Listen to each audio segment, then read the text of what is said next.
Alright guys, mapagpalang araw sa inyong lahat. Meron tayong reaction video dito kay Rob Trip, alright? At BP Sara naglabas ng mensahe at nagpasalamat sa lahat ng mga tumulong sa OBP. Alright, at ito ay naglabas ng mensahe si Vice President Sara Duterte matapos itong hindi sumipot sa patawag ng investigasyon ng National Bureau of Investigation.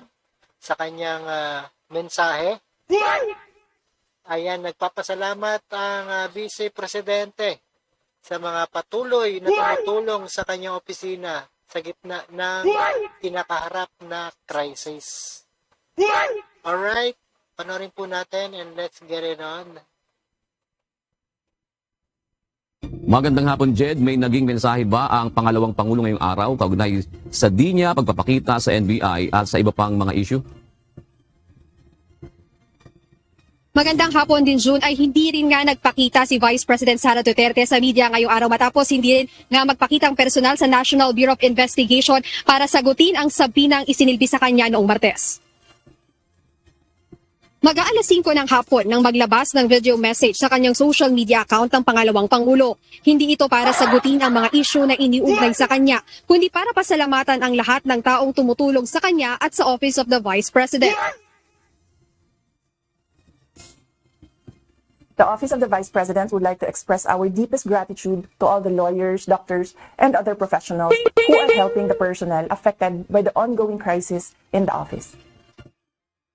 Dagdag pa ni VP Duterte, ang mga legal na dokumento ay nasa kanilang mga abogado na at ang mga pasyente o OVP staff na kasalukuyan pa rin nasa Veterans Memorial Med. Ayan, nagbigay ng pahayag ang ating Vice Presidente at nagpapasalamat sa lahat ng pagpatuloy na tumutulong sa kanyang opisina sa gitna ng kinakaharap nitong krisis.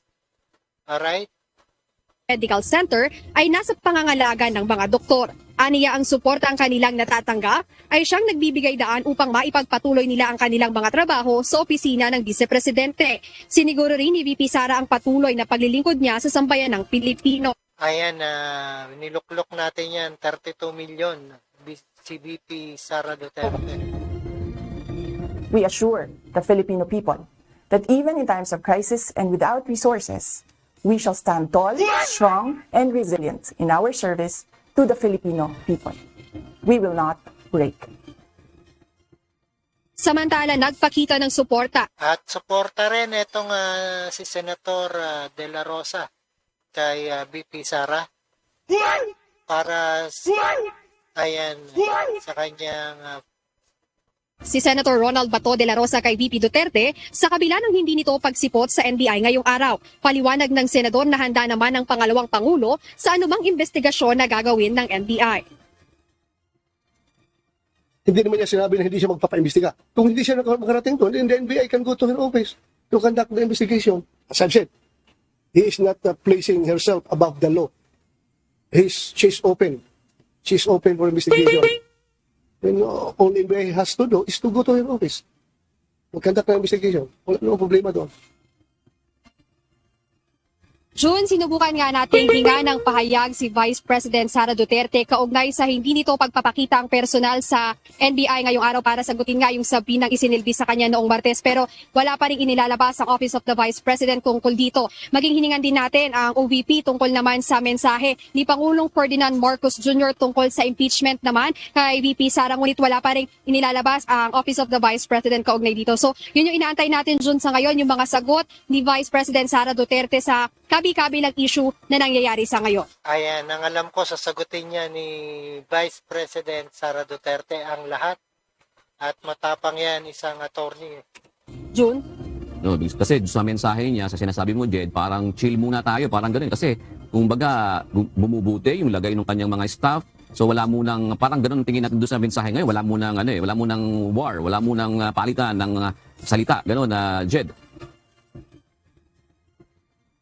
Ganun nga, Jun, yung nakikita natin sa mensahe ni Vice President Sara Duterte na tila iniiwasan niya munang sagutin yung mga nangyaring issue sa kanya ngayong araw dahil nabanggit rin kanina sa panayam natin kay Senator Ronald Bato de la Rosa kaugnay sa kalagayan ng dalawang OVP staff dito sa Veterans Memorial Medical Center na improving o tuloy-tuloy yung pagganda ng kanilang kalagayan matapos ngang ma-confine dito sa VMMC. Pero hindi pa rin naman binigay ni Senator De La Rosa kung makakadalo sa susunod na pagdinig sa Kamara ang dalawang OVP staff, Jun.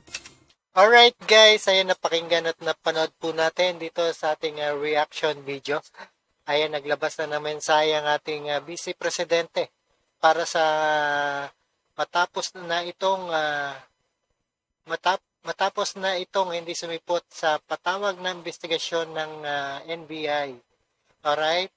At maraming salamat sa panonood at antabayanan po natin ang sunod nating reaction tungkol kay Vice President Sara Duterte. At maraming salamat sa inyong lahat and peace out.